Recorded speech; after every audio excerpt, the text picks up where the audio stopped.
Le modèle, un B-24 de l'armée américaine. Son nom de guerre, le Liberator.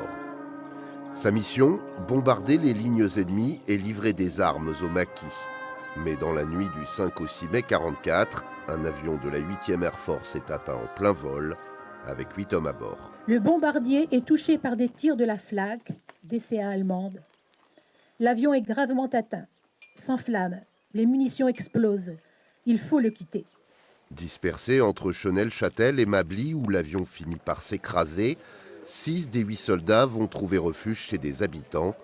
Parmi eux, le pilote, recueilli par un médecin de Mably. C'est quelqu'un qui est venu l'avertir, il a pris sa motocyclette et puis il est allé chercher l'aviateur qui évidemment se cachait. Et il l'a conduit chez lui et ensuite il a contacté la résistance, un réseau de résistance qui s'appelait Acolyte. Et là il a pu rejoindre Harrington. Les autres ont eu un parcours beaucoup plus heurté. S'ils sont aujourd'hui décédés, tous ont survécu à la guerre. 75 ans après, c'est donc du ciel que tombent ces parachutistes pour célébrer cet épisode heureux en présence de leurs descendants. Marcel va fêter ses 101 ans, mais elle n'a pas oublié cet Américain tombé du ciel. Oui, je me souviens, oui. Le matin, à peine 7 heures, il est arrivé par les champs et il avait déjà fait 5-6 kilomètres en courant parce qu'il avait peur. Alors on ne savait pas bien qui c'était. Il ne parlait pas français, évidemment. Pas du tout. Il était beau. Ah oui. Ah oui.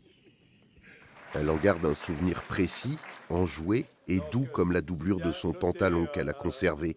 Car ici, à Mably, chacun garde une relique. Une carte d'aviateur pour l'un, un bout de carlingue pour l'autre. J'ai retrouvé la signature de ma mère sur ce morceau de la carlingue d'avion. Il se trouve ici, qui a signé en 1944. Des petits bouts d'histoire que ses descendants pourront à leur tour conserver pour faire vivre la mémoire de ces héros. Ce qui est intéressant, c'est qu'aucune de nous deux avons connu nos grands-pères qui sont décédés avant qu'on naisse.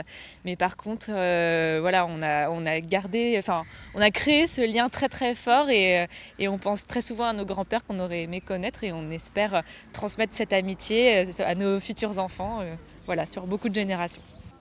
C'est la fin de cette édition, merci de votre fidélité. Le 19-20 continue, tout de suite, retour à Lyon.